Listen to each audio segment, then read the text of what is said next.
ఢిల్లీలో ప్రధాని నరేంద్ర మోడీ నివాసం వద్ద కాంగ్రెస్ అగ్రనేత రాహుల్ గాంధీ చేపట్టిన ధర్నాకు మద్దతుగా కాంగ్రెస్ శ్రేణులు రాష్ట్రంలో నిరసన కార్యక్రమాలు చేపట్టాయి. ఈ నేపథ్యంలో సికింద్రాబాద్ కంటోన్మెంట్ ఎమ్మెల్యే గణేష్ ఆధ్వర్యంలో కాంగ్రెస్ నాయకులు కార్యకర్తలు భారీ ధర్నా నిర్వహించి తమ నిరసన వ్యక్తం చేశారు. ఢిల్లీలో రాహుల్ గాంధీ చేపట్టిన ధర్నాకు సంఘీభావంగా ఎమ్మెల్యే గణేష్ ఆధ్వర్యంలో కాంగ్రెస్ శ్రేణులు ధర్నా నిర్వహించారు. ఈ కార్యక్రమంలో కాంగ్రెస్ నాయకులు కార్యకర్తలు పెద్ద సంఖ్యలో పాల్గొని కేంద్ర ప్రభుత్వానికి వ్యతిరేకంగా నినాదాలు చేశారు. అనంతరం బీజేపీ నాయకుడు ధర్మేందర్ దిష్టిబొమ్మను దహనం చేస్తూ తీవ్ర నిరసన వ్యక్తం చేశారు. ప్రజాస్వామ్య విలువలను పరిరక్షించాలని, ప్రతిపక్షాల గొంతును అణచివేసే ప్రయత్నాలు నిలిపివేయాలని కాంగ్రెస్ నాయకులు డిమాండ్ చేశారు. ఈ సందర్భంగా మాట్లాడిన ఎమ్మెల్యే గణేష్ ప్రజల సమస్యలపై పోరాడుతున్న కాంగ్రెస్ పార్టీ వెనక్కి తగ్గదని, రాహుల్ గాంధీకి పూర్తి మద్దతు తెలుపుతున్నామని పేర్కొన్నారు. కేంద్ర ప్రభుత్వం ప్రజల సమస్యలపై దృష్టి సారించాలని, ప్రజాస్వామ్యాన్ని కాపాడేలా వ్యవహరించాలని ఆయన కోరారు. ధర్నా అనంతరం ధర్మేందర్ దిష్టిబొమ్మను దహనం చేసిన కాంగ్రెస్ శ్రేణులు తమ నిరసనను కొనసాగిస్తామని హెచ్చరించారు.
వాట్సాప్ కొంచెం ఇది జీటీవీ మీకు ఇబ్బంది అయితే మేడం ఇబ్బంది అయితే మీకు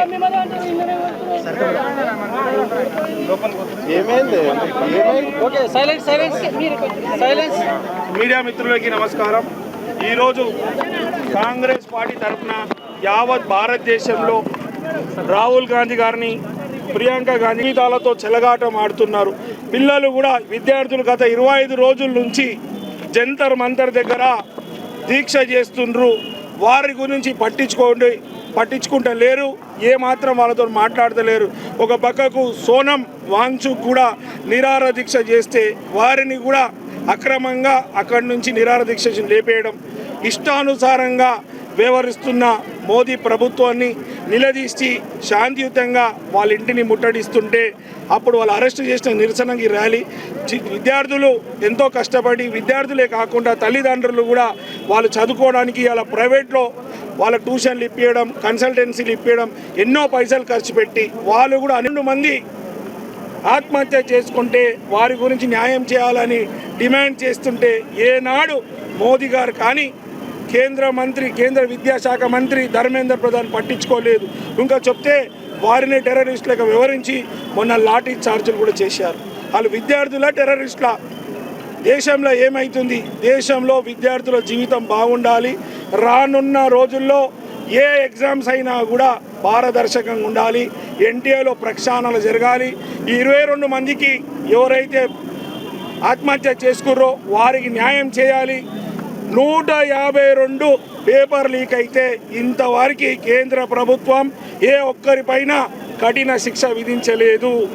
చెయ్యడం అప్పటి వారికి నిరసనలు కొనసాగిస్తామని కాంగ్రెస్ పార్టీ పక్షాన మేము మీడియాకు తెలియపరుస్తున్నాం.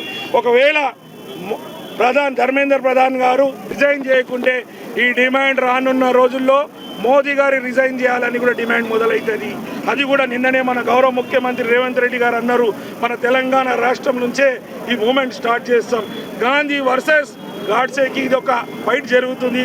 గాంధీలు భారతదేశంకి స్వతంత్రం రావడానికి గురించి తన ప్రాణ త్యాగాలు చేసి, వాళ్ళ ఆస్తులు కూడా త్యాగం చేసి మన దేశానికి స్వతంత్రం తీసుకొచ్చిన గాంధీ కుటుంబం అయితే ఈ గాడ్సేలాగా వ్యవహరిస్తుంది మోదీ ప్రభుత్వం. కాబట్టి